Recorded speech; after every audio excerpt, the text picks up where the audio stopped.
గణేశాయ నమః, గాయత్రీదేవ్యై నమః, మహాసరస్వతీ నమః, మాతాపితృభ్యో నమః. ముందుగా ప్రేక్షక వీక్షణ మహాశైలందరికీ కూడా నమస్కారం. అయితే ఏప్రిల్ నెలలో ద్వాదశ రాశుల వారి యొక్క మాస ఫలాలు ఎలా ఉన్నాయో తెలుసుకునే ప్రయత్నం చేద్దాం. అయితే ముందుగా ఈ నెలలో వచ్చేటటువంటి గోచార గ్రహగతులు ఎలా ఉన్నాయో తెలుసుకుని ఆ తర్వాత మనం రాశి ఫలాలు ఎలా ఉన్నాయో తెలుసుకునే ప్రయత్నం చేద్దాం. అయితే ఏప్రిల్ 14వ తారీఖు దాకా కూడా రవి మీనంలో ఉంటాడు. తర్వాత మళ్ళీ మేషంలోకి ప్రవేశం చేస్తున్నాడు. కుజుడు ఈ నెల అంతా కూడా మీనరాశిలోనే సంచారం చేస్తున్నాడు. బుధుడు ఈ నెల 8వ తారీఖు దాకా కూడా కుంభరాశిలో ఉండి తర్వాత మళ్ళీ మీనరాశిలోకి ప్రవేశం చేస్తున్నాడు. గురుడు ఈ నెల అంతా కూడా మిథున రాశిలో సంచారం చేస్తున్నాడు. శుక్రుడు ఏప్రిల్ 19వ తారీఖు దాకా కూడా మేషంలో ఉండి తర్వాత మళ్ళీ వృషభంలోకి ప్రవేశం చేస్తున్నాడు. శని ఈ నెల అంతా కూడా మీనరాశిలోనే సంచారం చేస్తున్నాడు. రాహు ఈ నెలంతా కూడా 16వ తారీఖు దాకా కూడా మకరంలో ఉండి తర్వాత మళ్ళీ కుంభరాశిలోకి సంచారం చేస్తున్నాడు. కేతు ఈ నెలంతా కూడా సింహరాశిలో ఉంటాడు. కాబట్టి ఈ కారణంగా ద్వాదశ రాశుల వారికి కూడా ఈ మాసం అంటే ఈ నెలలో ఎలా ఉండబోతుందో చూద్దాం. ఇక మీనరాశి వారి యొక్క ఫలితాలు. ఈ మాసంలో మీ గోచార గ్రహగతులు కనుక చూసుకున్నట్లయితే చాలా మంచి మంచి అవకాశాలని కోల్పోయే అవకాశం ఉంది కాబట్టి జాగ్రత్త పడాలి. ఎందుకంటే కొంచెం ప్రతికూల వాతావరణం కనపడుతుంది గోచారం చూసుకున్నట్లయితే. అయితే వచ్చినటువంటి డబ్బులు విపరీతంగా ఖర్చు అవ్వడము, అనవసరంగా ఆర్థిక ఇబ్బందులు కొని తెచ్చుకోవడము, అలాగే అనవసరమైన వస్తువులు కొనుగోలు చేయడము, వృధా ప్రయాణాలు, డబ్బులు విపరీతంగా ఖర్చు అవ్వడాలు కనపడుతున్నాయి. కుటుంబంలో వ్యక్తులకి అనారోగ్య సమస్యల వల్ల కానీ ఆరోగ్యం బాగోక కానీ ఏదో రకమైనటువంటి కారణాల చేత విపరీతంగా డబ్బులు ఖర్చు అయ్యే అవకాశాలు బాగా కనపడుతూ ఉన్నాయి. ఉద్యోగస్తులకి శ్రమకు తగ్గ గుర్తింపు లేకపోవడం, అధికారిక ఒత్తిడి పెరగడం, మెంటల్ టెన్షన్లు, అలాగే ఇంక్రిమెంట్లు సరైనవి లేకపోవడం లేదా సరైనటువంటి ఆదాయం రాకపోవడం కనపడుతోంది. అలాగే అనారోగ్య సమస్యలు ఇబ్బంది పెట్టడం కానీ మానసిక ఒత్తిడికి గురవడం కానీ లేదా కొత్తగా ఉద్యోగ ప్రయత్నాలు చేసేవారికి ఇంటర్వ్యూలో నిరాశపడడం కానీ జరుగుతుందని చెప్పొచ్చు. ప్రేమించిన వాళ్ళని, కావలసిన వాళ్ళని, కుటుంబ సభ్యులని అపార్థం చేసుకోవడం కానీ, వ్యాపారాలు చేసే చోట, ఉద్యోగాలు చేసే చోట కూడా తోటి వాళ్ళతో అపార్థాలు కానీ కనపడుతూ ఉన్నాయి. జాగ్రత్తగా మాట్లాడాలి. ఎందుకంటే మాట్లాడేటప్పుడు సరిగ్గా మాట్లాడకపోవడం వల్లే ఈ నెలలో ఎక్కువ గొడవలు, సమస్యలు, ఇబ్బందులు కనపడుతున్నాయి. కాబట్టి ఆచితూచి మాట్లాడండి. అనాలోచితమైనటువంటి పనులు చేయకండి. ఆలోచించి ఏ పనైనా చేయండి, ఏ నిర్ణయమైనా తీసుకోండి. ఎందుకంటే కంగారుగా చేసే పనుల వల్ల నష్టాలు ఎక్కువగా ఉన్నాయి ఈ నెలలో. అలాగే ఎవరితోటైనా సరే మోసం చేయడానికి, అబద్ధాలు ఆడడానికి ప్రయత్నం చేయకండి, దొరికిపోతారు.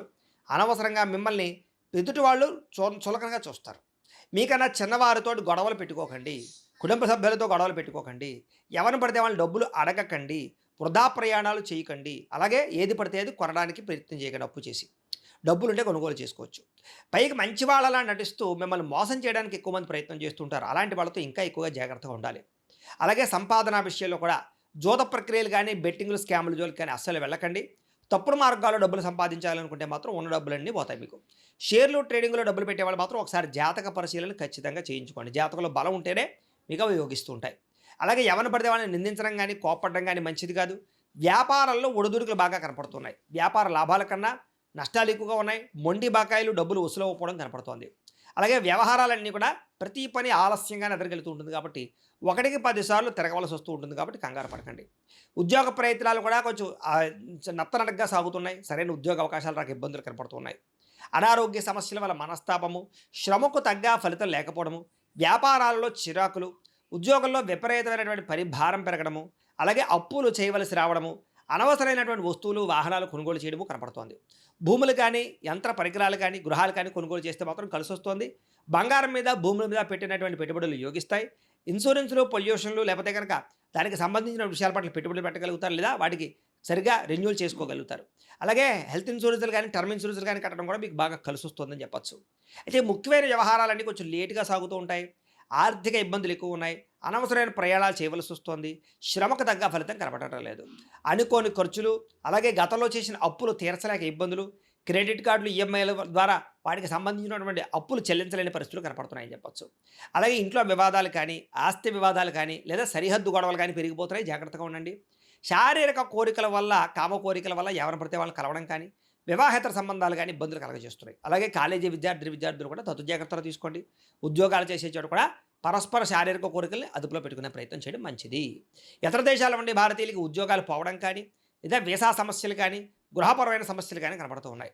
ఇష్టమైన వాళ్ళతో వివాహం కోసం ప్రయత్నం చేస్తూ ఉన్న ఆలస్యం అవ్వడం కానీ, వివాహం చెడిపోవడం కానీ కనపడుతుంది. అందుకనే ఒకసారి జాతక పరిశీలన కూడా చేయించుకోండి. మమ్మల్ని సంప్రదిస్తే మేము జాతకం చూస్తాం. తద్వారా జాతకంలో లగ్నం ఎక్కడుంది, ఏ ఏ గ్రహాలు ఎక్కడున్నాయో, ఏ దశలు నడుస్తున్నాయో చూసి ఏదైనా దోషాలని పరిహారాలు చేయిస్తుంటాం. తద్వారా ఏంటంటే ఈ దోషాలన్నీ పోయి మీకు వివాహం తొందరగా జరుగుతుంది. వివాహానికనే కాదు, సంతానానికి, ఉద్యోగానికి, వ్యాపారానికి, ఆర్థిక ఇబ్బందులు అన్నిటికీ కూడా పర్సనల్ జాతకంలో ఉండే లగ్న బలము దశలు చాలా ముఖ్యం కాబట్టి ఖచ్చితంగా జాతకం చూపించుకునే ప్రయత్నం చేసి ఎదరకు వెళ్ళండి. ఇక మీ పిల్లలు మీ మాట వినకపోవడం వల్ల కానీ, పిల్లల వల్ల సమస్యలు రావడం కానీ, లేదా మనస్పర్ధలు కానీ కనపడుతున్నాయి. ప్రేమికుల మధ్య గొడవలు, బ్రేకప్స్, అనుమానపాలోచనలు కనపడుతున్నాయి. క్రమశిక్షణ లేనటువంటి జీవన విధానం వల్ల నష్టం కనపడుతోంది. రాజకీయ నాయకులకి ప్రజల్లో నమ్మకాన్ని కోల్పోయే అవకాశము, ప్రజా వ్యతిరేకత కనపడుతోంది. సినిమా, టీవీ, మీడియా రంగాల వారికి రిలీజ్ అయిన వాటిలో అన్ని కూడా అపజయాలు పాలయ్యే అవకాశాలు, సరైన పేరు ప్రఖ్యాతులు రాకపోవడము లేదా ఇబ్బందులు కనపడుతున్నాయి. భార్యాభర్తలు ఇంట్లో ఏదో రకమైనటువంటి పోట్లాటలు, మనస్పర్ధలు, గొడవలు కనపడుతున్నాయి. ఇద్దరి మధ్య విభేదాలు ఎక్కువైపోతున్నాయి. బంధుమిత్రులతో విభేదాలు, ఎదుటి వాళ్ళు మిమ్మల్ని విమర్శిస్తూ ఉండడాలు, అలాగే వాహనాలు నడిపేటప్పుడు చిన్న చిన్న వాహన ప్రమాదాలు, చిన్న చిన్న డెంటింగ్లు, స్క్రాచెస్ పడ్డాలు, దెబ్బలు తగలాలు కనపడుతున్నాయి. కాబట్టి ఓవర్ స్పీడ్గా వాహనాలు నడపకండి. మీరు సరిగ్గా నడుపుతూ ఉన్నా ఎదుటి వాళ్ళు వచ్చి గుద్దుతుంటారు. కాబట్టి జాగ్రత్తగా సీట్ బెల్ట్ పెట్టుకోండి, హెల్మెట్లు పెట్టుకోండి, జాగ్రత్తగా ఉండండి. ఓవర్ స్పీడ్గా మాత్రం డ్రైవింగ్లు చేయకండి.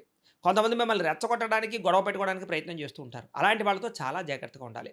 అలాగే గతంలో చేసిన తప్పులకి మనసులో బాధపడే అవకాశాలు, రియల్ ఎస్టేట్లో డబ్బులు పెడితే నష్టాలు కనపడుతున్నాయి. ముక్కుసూటిగా మాట్లాడడం వల్ల, కోపంగా మాట్లాడడం వల్ల సమస్యలు ఎదురవుతూ ఉన్నాయి. ప్రతి చిన్న సమస్యని కూడా చాలా క్లిష్టంగా ఎదుర్కోవాల్సిన పరిస్థితి కనపడుతుంది ఈ నెల. పిల్లల వల్ల ఖర్చులు, పిల్లల ఉద్యోగాలకి, వివాహాలకి ఖర్చులు, విదేశాలు పంపడానికి ఖర్చులు, ఇలా అనేక రకాల కారణాల చేత ఖర్చులు కనపడుతున్నాయి. విరక్తి ఆలోచనలు కనపడుతున్నాయి. మొండి బకాయిలు పెరిగిపోవడము, సమయానికి డబ్బులు చేతికి అందకపోవడము, రావాల్సిన డబ్బులు చేతికి అందకపోవడం కనపడుతోంది. అలాగే గృహ నిర్మాణ పనులు ఆలస్యం అవ్వడము, లేదా ఏదో గృహంలో వస్తువులు పాడవడం, వాహనాలు చెడిపోవడం వల్ల ఇబ్బందులు, విపరీతంగా ఖర్చులు కనపడుతున్నాయని చెప్పొచ్చు. తొందరపాటు నిర్ణయాలు తీసుకోవడం వల్ల నష్టం కనపడుతోంది. మద్యపాన, ధూమపాన, వ్యసన పనులకి ప్రమాదాలు, అనారోగ్య సమస్యలు, తీవ్ర ప్రమాదాలు కనపడుతున్నాయి. శస్త్రచికిత్స అవకాశాలు కూడా ఉన్నాయి. కాబట్టి ఖచ్చితంగా వాటికి దూరంగా ఉంచుకోవాలి. ఐటీ రంగాల వారికి ఇబ్బందులు కనపడుతున్నాయి. కాంట్రాక్ట్ రంగాల వారికి స్వల్ప నష్టాలు కనపడుతున్నాయి. విలువైన వస్తువులు, ఆభరణాలు పోగొట్టుకోవడం కానీ, కనపడకుండా పోవడం కానీ కనపడుతోంది. జాగ్రత్తగా ఉండండి. విద్యార్థులకి చదువుకునే విషయంలో ఏకాగ్రత లోపించడం కనపడుతోంది. అమ్మాయిలు వెంటపడి కాలం వృధా చేసుకోవడం కానీ, గేమ్స్ ఆడడం కానీ, రాత్రి తొందరగా పడుకోకపోవడం వల్ల తర్వాత రోజు జ్ఞాపక శక్తి తగ్గడం కానీ, కాలేజీలోనూ టీచర్స్ తోటి గొడవలు పడడం కానీ కనపడుతోంది. జాగ్రత్తగా ఉండాలి. ఉద్యోగస్తులకి ఉద్యోగ కార్యాలయాల పని ఒత్తిడి అధికంగా కనపడుతోంది. విదేశాల్లో ఉద్యోగాలు చేసేవారికి ఉద్యోగ నష్టాలు కనపడుతూ ఉన్నాయి. అలాగే ఆర్థిక ఇబ్బందులు కనపడుతున్నాయి. ఉద్యోగ కార్యాలయంలో మీ మీద ఎవరో ఒకరు నిందారోపణలు కనపడుతుంది. కాబట్టి ఉద్యోగాలు జాగ్రత్తగా చూసుకోవాలి. స్త్రీలకి మనసులో బాధ, ఎవరితో చెప్పుకోవాలో తెలియని పరిస్థితులు, భర్తతో ఇబ్బందులు, బంధువులతోటి, ఆడపడుచులతోటి తగాదాలు, ఉద్యోగ అవకాశాలు వచ్చినట్టు వచ్చి చేజారడాలు, మెంటల్ టెన్షన్లు కనపడుతున్నాయి. వ్యాపారంలో స్వల్ప ఇబ్బందులు, నిరాశ, కొద్దిపాటి చికాకులు కనపడుతున్నాయి. వ్యాపారంలో అనుకోని ఒడిదుడుకులు ఎదురవుతున్నాయి. స్వల్ప ధన నష్టం కూడా కనపడుతోంది. లావాదేవీలు సరిగ్గా సాగక ఇబ్బందులు కనపడుతున్నాయి. ఆలస్యంగాను, నత్తరంగాను వ్యాపారాలు సాగే అవకాశాలు కనపడుతున్నాయి. కాబట్టి తగు జాగ్రత్తలు తీసుకోవాలి. ప్రతిరోజు కూడా పొద్దున్నే లేచి ఓ పావుగంట సేపు మీ దేవుడికి ఇంట్లో పూజ చేసుకుని, ఆ తర్వాత మీ పనులలో నిమగ్నం అవుతున్నట్లయితే కనుక మీకు ఈ నెలంతా కూడా శుభప్రదంగా ఉంటుంది అని తెలియజేస్తూ, అలాగే ఇప్పటిదాకా మేము చెప్పినటువంటి ఈ ఫలితాలన్నీ కూడా మీకు దగ్గరగా వచ్చేయా లేదా అనే విషయాన్ని కింద కామెంట్ రూపంలో తెలియజేయండి. అలాగే ఈ వీడియో కనుక మీకు నచ్చినట్లయితే కాస్త లైక్ చేయండి, అందరికీ షేర్ చేయండి. ఇంకా ఎవరైనా ఛానల్ కనుక సబ్స్క్రైబ్ చేసుకోకుండా ఉన్నట్లయితే కనుక కాస్త సబ్స్క్రైబ్ కూడా చేసుకోవాల్సిందిగా మనస్ఫూర్తిగా ఆశిస్తూ, గోబ్రాహ్మణేభ్యః శుభమస్తు నిత్యం. లోకా సమస్తాః సుఖినో భవంతు. స్వస్తి.